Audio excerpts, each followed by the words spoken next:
మా యూట్యూబ్ ఛానల్కి సబ్స్క్రైబ్ చేయండి మరియు వీడియోను లైక్ చేయండి.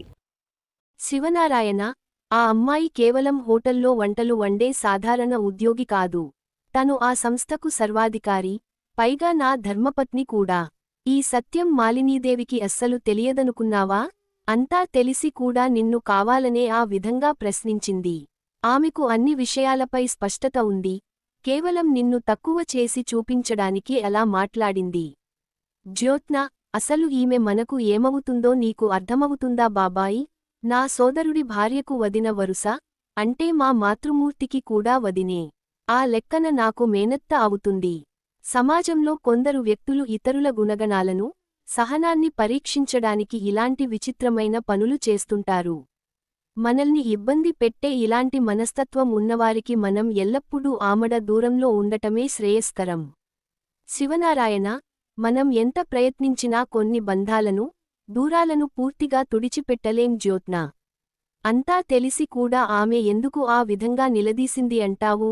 జ్యోత్న, సొంత మనుషుల దృష్టిలో నీ స్థానం ఏమిటో, నీకు ఎంత గౌరవం ఉందో నీకు గుర్తు చేయడానికి కావచ్చు.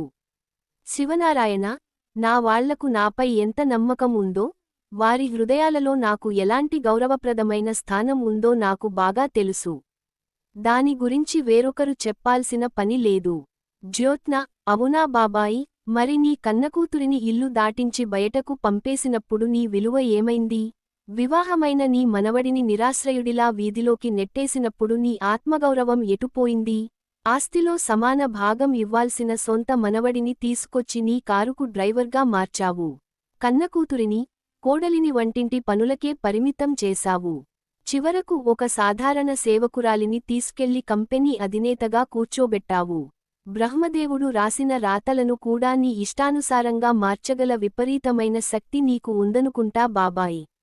మేము వ్యాపార ప్రపంచంలో కేవలం బయటి వ్యక్తులతో మాత్రమే వ్యూహాలు రచిస్తాం, కాని నువ్వు మాత్రం నీ రక్తసంబంధీకుల జీవితాలతోనే చదరంగం ఆడుకుంటావు. శివనారాయణ, ఇతరుల జీవితాలను నాశనం చేయడం గురించి, నైతికత గురించి నీలాంటి వారు మాట్లాడకపోవడమే చాలా మంచిదమ్మా. జ్యోత్న, నీలాంటి వాళ్ళు అన్నావా బాబాయి? సరే, ఒకవేళ నువ్వు నన్ను ఉద్దేశించి ఏకవచనంతో ఆ మాట అని ఉంటే, ఆ చెడ్డవాళ్ల జాబితాలో నాతో పాటు మీ మామగారు కూడా ఉన్నారనే విషయాన్ని మర్చిపోకు. అయినా నా మనుషుల గురించి నువ్వు వేలెత్తి చూపించాల్సిన అవసరం లేదు. నేను నిజంగానే అంత క్రూరుడిని అయితే, వీరంతా ఇప్పటికీ నాతో ఎందుకు కలిసి ఉంటున్నారు? శివనారాయణ, ఈ ప్రపంచంలో ప్రయాణించడానికి రెండు మార్గాలు ఉన్నాయి. ఒకటి సత్య మార్గం, రెండవది నమ్మకద్రోహం. మనం ఏ దారిలో పయనిస్తున్నామనేది, కష్టాల్లో మన వెనుక ఎంతమంది మనుషులు నిలబడ్డారనే దాన్ని బట్టి రుజువవుతుంది. ఇప్పుడు చెప్పు, నీ పక్షాన ఎంతమంది ఉన్నారు? నా వైపు ఎంత బలం ఉందో చూశావా? మాలిని, ఆ పోలికల దాకా వెళ్ళకండి శివనారాయణ గారు. అయినా నా కుమార్తె గురించి, కోడలి గురించి మీ ఇంట్లోని వారు అంతగా ప్రశ్నించాల్సిన అవసరం ఏమొచ్చింది? నేను కూడా నీకు ఒక కుమార్తె వంటిదాన్నే కదా బాబాయ్, నా మాటలను తప్పుగా భావించకు. కార్తీక్, వద్దు అత్తయ్యా, ఇలాంటి కఠిన హృదయుడికి నువ్వు ఎప్పటికీ కూతురివి కాలేవు, అలా అనుకోవద్దు కూడా. తాతగారు, అసలు మీరేమిటి ఇక్కడ? నిరంతరం ఇలా గొడవలు పడటానికి ఎందుకు సిద్ధపడుతున్నారు? జ్యోత్న, పెద్దవాళ్లు ఇక్కడ ఏదో ముఖ్యమైన విషయానికి మాట్లాడుకుంటుంటే, మధ్యలో ఈ పిల్లలు ఎందుకు అనవసరంగా జోక్యం చేసుకుంటున్నారు? మేము మౌనంగా భరిస్తున్నాం కదా అని, ప్రతి విషయంలోనూ మాదే తప్పు అన్నట్టు మాట్లాడటం మీకు అలవాటైపోయింది. కార్తీక్, అది కాదు జ్యోత్న, గతంలో ఇక్కడ ఏం జరిగిందో మాకు పూర్తిగా అవగాహన ఉంది. మేమేమీ మీ విషయాల్లో తలదూర్చడం లేదు కదా, మమ్మల్ని మా దారిన ప్రశాంతంగా వదిలేయండి. ఒకరితో ఒకరు కలిసి సంతోషంగా జీవించలేనప్పుడు, దూరంగా జరిగిపోవడమే ఇరుపక్షాలకు మంచిది.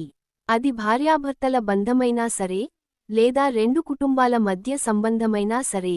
మీ వ్యాపార సామ్రాజ్యాన్ని మీరు చూసుకోండి, మా పనులను మేము చేసుకుంటాం. మాలిని, మనిషి చేసిన తప్పు ఎప్పుడూ తన నీడలాగే ఉంటుంది. అది జీవితాంతం వెన్నాడుతూనే ఉంటుంది, ఎప్పటికీ వదిలిపెట్టదు. జ్యోత్న, అసలు మీరు అంటున్న ఆ పెద్ద తప్పు ఏమిటి? మాలిని, ఈ కుటుంబ సభ్యుల వల్లే నా కోడలు. కార్తీక్, మామయ్యగారు, ఆ పాత విషయాలన్నీ ఇప్పుడు మాట్లాడటం సరైన సమయం కాదు. అలాగే అవతలి వారు మన మాటలను అర్థం చేసుకునే స్థితిలో కూడా లేరు. మాలిని: అవును కార్తీక్, నువ్వు చెప్పింది నిజమే. బాబాయ్, మా ఇంటి ఆడపడుచు జీవితం సంతోషంగా సాగాలని, ఆమె శ్రేయస్సు కోరి ఇక్కడ శాంతి పూజలు నిర్వహించడానికి వచ్చాం. ఎవరి మనస్సును గాయపరచాలనే ఉద్దేశం మాకు లేదు. అనుకోకుండా ఇక్కడ అందరినీ కలవడం జరిగింది. ఎన్నో సంవత్సరాల తర్వాత నా సోదరిని, నా మేనకోడలిని, కాంచన బిడ్డలను, వారి భార్యలను చూసే భాగ్యం కలిగింది. చివరికి పారిజాతం గారిని కూడా ఇక్కడే చూశాను. పారిజాతం, నీకు నా ముఖం చూడటమే ఇష్టం ఉండదని నాకు తెలుసు. నీతో మాట్లాడటానికి నాకేమీ ఆసక్తి లేదు. మాలిని, నా సోదరుడిని, కాంచనను మినహాయించి మీ కుటుంబ సభ్యులందరినీ ఇలా ఒకేచోట కలవడం నాకు ఎంతో ఆనందాన్ని ఇస్తోంది. నేను ఇక్కడున్న ప్రతి ఒక్కరినీ గుర్తుపట్టగలిగాను కాని, ఈ పక్కన ఉన్న యువకుడిని మాత్రం అస్సలు పోల్చుకోలేకపోతున్నాను. ఎవరు ఈ అబ్బాయి? నాకు తెలిసినంతవరకు కాంచనకు ఒకే ఒక కుమారుడు కదా. ఈయన కార్తీక్కు తమ్ముడు అవుతాడా? జ్యోత్న: కాదు, అతను కార్తీక్ సోదరుడు కాదు. మాలిని: మరి ఎవరు ఈయన? జ్యోత్న: అంతగా పరిచయం చేసి, ప్రత్యేకంగా చెప్పాల్సినంత ముఖ్యమైన వ్యక్తి ఏమీ కాదండి తను. కార్తీక్: అలాంటి వ్యక్తి మా కుటుంబానికి ఎంతో ఆత్మీయుడిగా ఉన్నాడంటే మీరు అర్థం చేసుకోవచ్చు. మాకు అతనితో ఎలాంటి రక్తసంబంధం లేకపోయినప్పటికీ, మా ఇంట్లో ఒక సభ్యుడిలాగే కలిసిపోయాడు. మాలిని: బాబాయ్, నువ్వు నిజంగా చాలా గొప్ప మనసున్నవాడివి. ఆ హృదయంలో కొందరికి మాత్రమే ప్రత్యేక స్థానం లభిస్తుంది. పైగా గతంలో సూరజ్ మా జ్యోత్న ప్రాణాలను కాపాడాడు. ఆ కృతజ్ఞతా భావం మా మనసులో ఎప్పటికీ ఉంటుంది. జ్యోత్న, నీ మనవరాలి ప్రాణాలను రక్షించిన వ్యక్తిని నీ ఇంటి మనిషిగా ఆదరిస్తే దానికి కృతజ్ఞత అని అందమైన పేరు పెట్టావు. అదే మా మామయ్యగారి ప్రాణాలను కాపాడిన దీపను నేను నా సొంత మనిషిని చేసుకోవాలని భావిస్తే, దానికి మాత్రం స్వార్థం, అతి తెలివి అని ముద్ర వేస్తావా? ఇది ఎంతవరకు న్యాయం బాబాయి? దీప, కార్తీక్, అలాగే మీ అందరికీ నా ధన్యవాదాలు. మీరంతా కలిసి మామయ్యగారిని క్షేమంగా కాపాడారు. కార్తీక్: తాతగారు, మీరు చేసిన ఈ సహాయాన్ని మేము జీవితంలో ఎప్పటికీ మరువలేము. శివనారాయణ: దయచేసి ఆ విషయాలన్నీ ఇక్కడితో మర్చిపోండి. అది మీకు మంచిదే, మాకు ప్రశాంతతను ఇస్తుంది. మామయ్యగారు: ఇక మనం ఇక్కడి నుంచి బయల్దేరుదాం పదండి. మాలిని: దీపా, నా పేరు మాలిని అని గుర్తుంచుకో. రాబోయే రోజుల్లో మనం తరచూ కలుస్తూనే ఉంటాం. భవిష్యత్తులో నీకు ఎలాంటి కష్టం వచ్చినా, నీ వెనుక నిలబడి అండగా ఉండటానికి ఈ మాలిని ఎల్లప్పుడూ సిద్ధంగా ఉంటుంది. కార్తీక్: దీపా, పద ఇక వెళ్దాం. మనకు మనం తోడుగా ఉంటే చాలు. దృశ్యం 2: ప్రయాణం మరియు ఇల్లు. దీప, కార్తీక్. మాలిని: దీపా, ఈ పూజా ప్రసాదం చాలా రుచిగా ఉంది. నువ్వు చూడటానికి సరిగ్గా నా మేనకోడలిలాగే ఎంతో లక్ష్యోమేథునంగా ఉన్నావు. కార్తీక్: మామయ్యగారు, సమయం చాలా గడిచిపోయింది. ఇక ఆలస్యం చేయకుండా బయల్దేరుదాం రండి. దృశ్యం దీప నివాసానికి మారుతుంది. శౌర్య మరియు దీప సంభాషణ.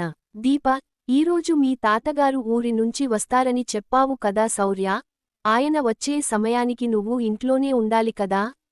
శౌర్య: ఎందుకు అమ్మా, ఆయన రాగానే దిష్టి తీసి హారతి ఇవ్వడానికా? దీప: కాదు, ఆయన తెచ్చే సామాన్లు, బ్యాగులు అందుకోవడానికి. ఈ నెపంతో నువ్వేమీ బడికి వెళ్లకుండా ఇంట్లో ఆగాల్సిన అవసరం లేదు. శౌర్య: ప్లీజ్ అమ్మా, ఈ ఒక్కరోజు నన్ను వెళ్ళమనద్దు. నువ్వు పట్టుబడితే మా నాన్న నన్ను కోపడతారు.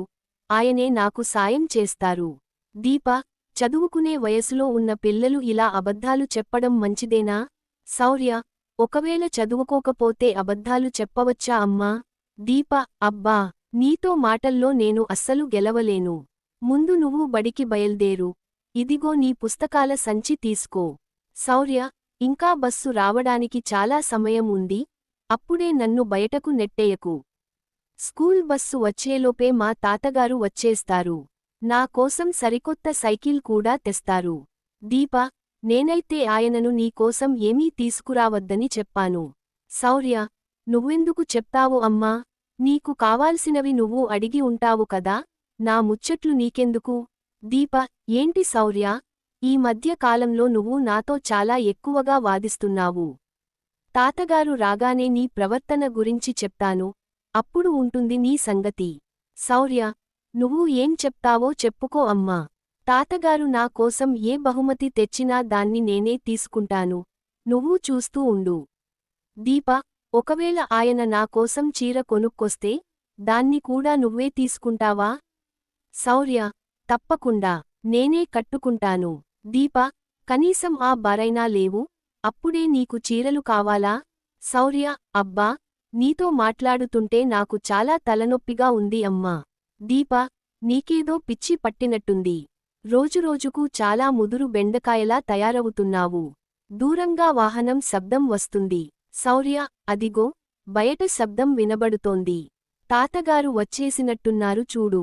తాతగారు ఏంటి పెద్ద బట్టల దుకాణాన్ని తెరిచినట్టు ఇన్ని చీరలు పట్టుకొస్తున్నారు? నానమ్మ, నువ్వా వచ్చింది? నానమ్మ, నన్ను చూడగానే ఎంతో సంతోషపడాలి కాని ఇలా ఆశ్చర్యపోతున్నావేంటి? శౌర్య, అసలు నువ్వు ఎందుకు వచ్చావు ఇక్కడికి? నానమ్మ, నీ దుంపతెగ, నీపై ఉన్న ప్రేమతో గ్రామం నుండి అంత దూరం కష్టపడి వస్తే నన్ను గుమ్మం ముందే నిలబెట్టి ఎందుకు వచ్చావని అడుగుతావా? దీప, రా నానమ్మ, లోపలికి రా. నిన్ను చూస్తుంటే నాకు ఆనందంగానే ఉంది కాని నీ మొహంలో ఎవరో రాలేదనే వెలితి స్పష్టంగా కనిపిస్తోంది. నువ్వు ఎవరికోసమైనా ఎదురుచూస్తున్నావా? శౌర్య, అవును, అమెరికా నుండి మా తాతగారు తిరిగి వస్తున్నారు. నానమ్మ, అవునా శౌర్య? దీప, అవును నానమ్మ, ఆయనకు ఆపరేషన్ విజయవంతంగా పూర్తయింది. ఇప్పుడు ఆయన ఆరోగ్యం చాలా బాగుంది. వస్తున్నానని స్వయంగా చెప్పారు కూడా. నిజానికి ఈ పాటికే ఇక్కడికి చేరుకోవాల్సింది, కాని ఇంతలోనే నువ్వు వచ్చావు. నానమ్మ, నేను వస్తే నీకు నచ్చలేదా? పొమ్మంటే ఇప్పుడే వెళ్ళిపోతాను. నన్ను చూసి ఇదెందుకు వచ్చింది రా బాబు అన్నట్టు ముఖం పెడుతున్నావు. శౌర్య, నా ఉద్దేశం అది కాదు నానమ్మ. నువ్వు అక్కడ ఎప్పుడూ నానమ్మ నానమ్మ అంటూ నా గురించే ఆలోచిస్తుంటావని నీకోసం ఎంతో ఇష్టంగా జంతికలు చేసి మరీ తీసుకొచ్చాను. దీప, అవునా, నా కోసం పిండివంటలు చేసుకొచ్చావా? రా నానమ్మ, ఇక్కడ కూర్చో. అంతా బాగున్నారా? నువ్వేంటి ఇంతలా సన్నబడ్డావు? నా గురించే బెంగ పెట్టుకున్నావా? ఎండలో నడిచి అలసిపోయినట్టున్నావు. మంచి నీళ్లు ఇస్తాను తాగు. నానమ్మ, ఓరి దేవుడో, మాటల్లో నువ్వు నన్ను మించిపోయావు కదమ్మా. ఈ పిల్ల మనందరినీ దాటేలా ఉంది. దీప, నువ్వు ఊరుకో నానమ్మ, నన్ను అంతగా పొగడకు, నాకు దిష్టి తగులుతుంది. మాటలను ఎంత బాగా తిప్పుతున్నావు. ఇంతకీ నా కోసం తెచ్చిన జంతికల డబ్బా ఎక్కడుందో చెప్పు. నానమ్మ, ఇదిగో, ఈ సంచిలోనే ఉన్నాయి తీసుకో. దీప, రుచి ఎలా ఉందో చూస్తాను. ఉప్పు కొంచెం తక్కువైనట్టుంది. కారం కూడా సరిగ్గా లేదు. అయినా ఇవి మరీ అంత మెత్తగా లేవు, చాలా గట్టిగా ఉన్నాయి నానమ్మ. నానమ్మ, నేను ఎంతో కష్టపడి చేసిన వంటలకే వంకలు పెడుతున్నావా? నచ్చకపోతే ఆ డబ్బా ఇటు ఇచ్చేయి, నేనే తినేస్తాను. కోయకుండానే ముదిరిపోయిన బీరకాయలా తయారయ్యావు నువ్వు. వీటితో పాటు గవ్వలు కూడా చేసి ఉంటే బాగుండేది కదా. దీప, శౌర్య, స్కూల్ బస్సు వచ్చేసింది, త్వరగా వెళ్ళు. మీ తాతగారు రావడానికి ఇంకా సమయం పడుతుంది. నువ్వు బడికి బయల్దేరు. అలాగే ఈ తినుబండారాలు కూడా తీసుకెళ్ళు. శౌర్య, ఈ డబ్బా ఇటు ఇవ్వు అమ్మా. తాతగారు రాగానే ఆయనను ఎక్కడికీ వెళ్ళనివ్వద్దు. నేను సాయంత్రం ఇంటికి తిరిగి వచ్చే వరకు ఆయనను ఇక్కడే ఉండమని చెప్పు. దీప, సరే అలాగే చెప్తాను. ముందు నువ్వు వెళ్ళు, లేదంటే బస్సు వెళ్ళిపోతుంది. శౌర్య, నన్ను ఎక్కించుకోకుండా బస్సు ఎలా వెళ్తుందో నేను చూస్తాను. నానమ్మ, ఇది నిజంగానే పెద్ద రౌడీ పిల్లలా మారుతోంది. వెళ్ళు శౌర్య, ఇదిగో ఈ 2 జంతికలు నీ సంచిలో పెట్టుకో, విరామ సమయంలో బడిలో తిందువుగాని. శౌర్య, సాయంత్రం వచ్చాక తింటాను నానమ్మ, బాయ్. నానమ్మ, ఈ ఒక్క పిల్ల ఉంటే చాలు, ఇల్లంతా 10 మంది పిల్లలు ఉన్నంత గందరగోళంగా, సందడిగా ఉంటుంది. దీప, ఆ వయసులో పిల్లలు అలా అల్లరి చేస్తేనే అందం నానమ్మ. అన్నట్టు కార్తీక్ బాబు ఎక్కడికి వెళ్లారు? నానమ్మ, జ్యోత్నకు ఉన్న దోషాలు తొలగిపోవడానికి పూజలు చేయించడానికి మా నాన్నగారు, వదినతో కలిసి వారిని కూడా తీసుకెళ్లారు. నీ మేనకోడలికి పెళ్లి సంబంధాలు ఏవీ కుదరడం లేదు కదా, బహుశా అందుకే ఈ పూజలు అనుకుంటా. చేసే పూజలేవో కాస్త గట్టిగా చేయమని చెప్పు, ఆ దేవుడే మంచి వరుడిని తీసుకొచ్చి పక్కన కూర్చోబెడతాడు. దీప: ఏమో నానమ్మ, ఆమె నుదుటి రాత ఎలా ఉందో మనకు తెలియదు కదా. ఐశ్వర్యం ఉన్న పిల్లకి రాతకేం కొరత ఉంటుంది? ఇంతకీ దీప ఎలా ఉంది? నానమ్మ: చాలా బాగుంది. కాసేపట్లో ఇక్కడికి వచ్చేస్తుంది. నువ్వే స్వయంగా చూద్దువు గాని. ఆమెను చూసి చాలా రోజులైంది కదా. దృశ్యం 3: తిరుగు ప్రయాణం. కార్తీక్, దీప మరియు ఇతరులు. దీప: కార్తీక్, వస్తువులన్నీ సరిగ్గా తీసుకున్నావా? కొన్ని సంచులు నాకు ఇవ్వు, నేను పట్టుకుంటాను. ఏంటి అలా నిశ్శబ్దంగా చూస్తున్నావు? కార్తీక్: అదే అత్తయ్యా, నువ్వు మళ్ళీ పాత విషయాలు తల్చుకుని బాధపడకు. నాకు ఒక మేనత్త ఉందని ఈరోజే కళ్ళారా చూశాను. అసలు వాళ్ళంతా ఇన్నాళ్ళు ఎక్కడ నివసిస్తున్నారు? అత్త ఉంటే ఖచ్చితంగా మామయ్య కూడా ఉండాలి కదా. దీప: అత్త ఉంటే మామయ్య ఉండాలి, తాత ఉంటే అమ్మమ్మ ఉండాలి.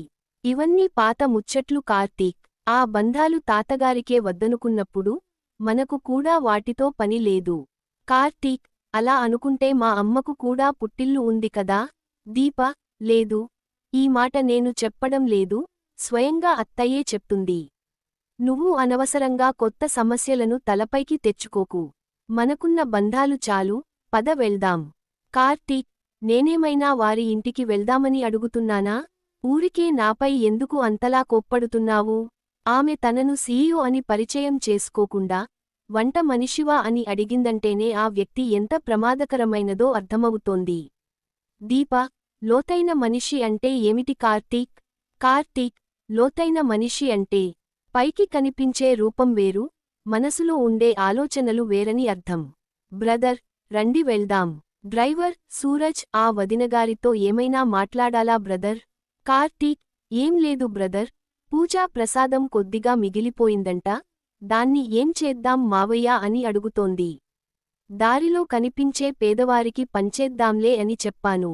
డ్రైవర్: బ్రదర్, నువ్వు ఇక్కడికి వచ్చినప్పటి నుండి ఇప్పటి వరకు అన్ని పరిణామాలను గమనిస్తూనే ఉన్నావు కదా. ఈ చిన్న ట్రైలర్ చూశాక అసలు సినిమా ఏంటో నీకు ఈ పాటికి అర్థమై ఉండాలి. కార్తీక్: అంతా అర్థమైంది బ్రదర్. ఏ విషయాన్ని మనసులోకి తీసుకోకుండా మర్చిపో. కేవలం మన కంపెనీ అభివృద్ధి గురించి మాత్రమే ఆలోచించు. డ్రైవర్: అలాగే బ్రదర్. సరే, ఇక బయల్దేరుదాం. అన్నట్టు ఒక విషయానికి చెప్పడం మర్చిపోయాను. నువ్వు ఇంటికి వెళ్ళిన తర్వాత జ్యోత్నను వెంటబెట్టుకుని ఆఫీస్కు వెళ్ళిపో బ్రదర్. దీప కూడా వేరే క్యాబ్ మాట్లాడుకుని ఆఫీస్కే వచ్చేస్తుంది. కార్తీక్: మరి ఏదో ముఖ్యమైన సమావేశం ఉందని, మనమంతా వెళ్లాలని తాతగారు చెప్పారు కదా. డ్రైవర్: నేను తాతగారిని తీసుకుని వస్తానులే, నువ్వు వెళ్ళు బ్రదర్. సరే, ఆ సంచులు ఇటు ఇవ్వు, నేను పట్టుకుంటాను. దృశ్యం 4: కార్ల ప్రయాణం మరియు పగ ప్రతీకారాలు. ఒకవైపు శివనారాయణ కారు, మరోవైపు ప్రత్యర్థుల కారు. శివనారాయణ: ఇక్కడ నీ పేరు మీద పెద్ద ఎత్తున అన్నదాన కార్యక్రమం జరుగుతోంది మమ్మీ. కూతురి పేరు చెప్పి నలుగురికి ఆకలి తీర్చగలిగాను కాని, అదే కూతురి నోటి నుండి నాన్న అని ప్రేమగా పిలిపించుకోలేకపోయాను. ప్రత్యర్థి: మనకు బాగా దగ్గరైన వారిని మళ్లీ కలుపుకోవడం అంటే, మనం ఊహించని ఒక పెద్ద ప్రమాదాన్ని మనతోనే ఉంచుకోవడం అని అర్థం. జ్యోత్న: నువ్వు చాలా హెచ్చరికగా ఉండు. జ్యోత్న: నన్ను వాళ్ళేం చేయగలరు తాతగారు? శివనారాయణ: వారు మనకు ఎదురుగా నిలబడి పోరాడే శత్రువులు కారు, వెనుక నుండి వెన్నుపోటు పొడిచే రకం. కాబట్టి చాలా జాగ్రత్తగా వ్యవహరించాలి. ప్రత్యర్థి: నువ్వు ఎంత జాగ్రత్తగా తప్పించుకోవాలని చూసినా, నిన్ను ఎలా లొంగదీసుకోవాలో నాకు బాగా తెలుసు శివనారాయణ. ఆ పని నీ వల్ల కాదు, కేవలం మన వల్ల మాత్రమే సాధ్యమవుతుంది మామయ్యగారు. అలాంటి మోసపూరిత కుటుంబం నాకు అస్సలు అవసరం లేదు. మీ కుమార్తెను మళ్లీ గౌరవంగా మీ చెంతకు చేరుస్తాను. ఆ దుర్మార్గుడిని మన ఇంటి గుమ్మం కూడా తొక్కనివ్వను. విధిరాత అలా ఉంది కాబట్టే మీరు మీ అమ్మాయి కోసం శాంతి హోమం చేయిస్తుంటే, ఆమె సరిగ్గా అదే సమయానికి గుడికి వచ్చింది. పదండి మామయ్యగారు, మనకు ఇంకా చాలా పనులు ఉన్నాయి. శివనారాయణ: అవును, ఏదీ అనుకోకుండా జరగలేదు, అంతా ప్రణాళిక ప్రకారమే జరిగింది. ఇకపై జరగబోయేవి కూడా తెలిసే జరుగుతాయి. కాని ఆ విషయాలు నాకు తెలిసినట్టు మీకు తెలియవు, అంతే తేడా. దృశ్యం 5: స్కూటర్ ప్రయాణం, హాస్యం, శృంగారం. సూరజ్ మరియు జ్యోత్న స్కూటర్పై వెళ్తుంటారు. సూరజ్, ఏంటి బంగారం, అంత నిశ్శబ్దంగా ఉన్నావు? గతంలో నా బావ నాకు డ్రైవర్గా ఉండేవాడు, ఇప్పుడు నీకోసం నేను డ్రైవర్గా మారాను. నన్ను నీ బావ అనుకోవచ్చు కదా? జ్యోత్న, రేయ్, బావ అంటే మేనత్త కొడుకు అవుతాడురా, నోరు అదుపులో పెట్టుకో. సూరజ్, అయితే నన్ను అలాగే భావించు. మన ఇద్దరికీ వివాహమయ్యాక నేను నీకు భర్తను అవుతాను కదా, అప్పుడు నన్ను మేనత్త కొడుకు అనుకుంటావో, మేనమామ కొడుకు అనుకుంటావో అది పూర్తిగా నీ ఇష్టం. జ్యోత్న, రేయ్, ముందు బండి ఆపరా. నాకు ఆఫీస్కు వెళ్లడానికి చాలా సమయం అవుతోంది. బండి ఆపుతావా లేదా? సూరజ్, దేనికి అంత కోపం? నేను ఏ ఆటోలోనో వెళ్లకుండా నీ స్కూటర్ ఎక్కి రావడం నా తప్పు. ఇది మీ బండే కదా, కానీ నువ్వు నడుపుతున్నావు. నిన్ను ఇలా వెనుక కూర్చోబెట్టుకుని గౌరవంగా తీసుకెళ్తుంటే నీ మర్యాదకేం తక్కువ అయింది? జ్యోత్న, నీ మాటలతోనే నన్ను చంపేస్తున్నావురా బాబూ. సూరజ్, దేవుడు మనకు నోరిచ్చింది మాట్లాడుకోవడానికే కదా. జ్యోత్న, ముందు నువ్వు నన్ను బంగారం అని పిలవడం పూర్తిగా మానేయ్. సూరజ్, సరేలే మానేస్తాను, కాని నువ్వు చెప్పిన మాట మీద నిలబడవు. నేను నిన్ను కాకుండా ఇకపై వేరే వాళ్లని అలాగే పిలుస్తాను. జ్యోత్న, ఎవర్రా ఆ వేరేవాళ్ళు? సూరజ్, నాకు కాబోయే ధర్మపత్నిని. మన దోష నివారణ కోసం గుడిలో నవగ్రహాల చుట్టూ ప్రదక్షిణలు చేస్తున్నప్పుడు అక్కడ ఒక అద్భుతమైన దేవత ప్రత్యక్షమైంది. ఆ అందాల రాశిని చూసిన కళ్లతో నేను ఇంకెవ్వరినీ చూడలేను. తనే నా భార్య అని మనసులో స్థిరంగా నిర్ణయించుకున్నాను. జ్యోత్న, అబ్బా, దేవుడు నిజంగానే ఉన్నాడురా. నీలాంటి వాడి నుండి నన్ను రక్షించడానికే నన్ను ఆ గుడికి రప్పించి ఉంటాడు. సూరజ్, నేను కూడా అదే అనుకుంటున్నాను జ్యోత్న. భగవంతుడు ఉన్నాడు కాబట్టే నీకంటే ఎంతో అందమైన అమ్మాయిని నాకు పరిచయం చేశాడు. జ్యోత్న, నీ కంటిలో పడిందంటే ఆ అమ్మాయి గత జన్మలో ఎన్ని పాపాలు చేసుకుందో ఏంటో. సూరజ్, తను నా జీవితాన్ని మార్చే అదృష్ట దేవత. జ్యోత్న, అవునులే, నీ చేతిలో చిక్కుకుంది కాబట్టి ఇకపై ఆమె దురదృష్ట దేవతగా మారుతుంది. సూరజ్, నీకంటే ఎంతో రూపవతి అయిన అమ్మాయిని నేను వివాహం చేసుకోబోతున్నానని నీకు చాలా అసూయగా ఉన్నట్టుంది. జ్యోత్న, నాకంటే అందగత్తెనా? నాతో పోల్చడం ఎందుకు? అంతగా చెప్తున్నావు కదా, చూస్తే అదిరిపోయేలా ఉందా? నీకు ఏమైనా అడ్రస్ ఇచ్చిందా, లేక ఫోటో ఉందా? ఏది? ఆ దురదృష్టవంతురాలు ఎవరో నాకు కూడా చూపించు. సూరజ్, ఒక్క నిమిషం ఆగు, చూపిస్తాను. ఇదిగో, ఈ ఫోటోలో ఉన్న అమ్మాయే నా జీవితంలోకి రాబోతున్న నా అదృష్ట దేవత, చూడు.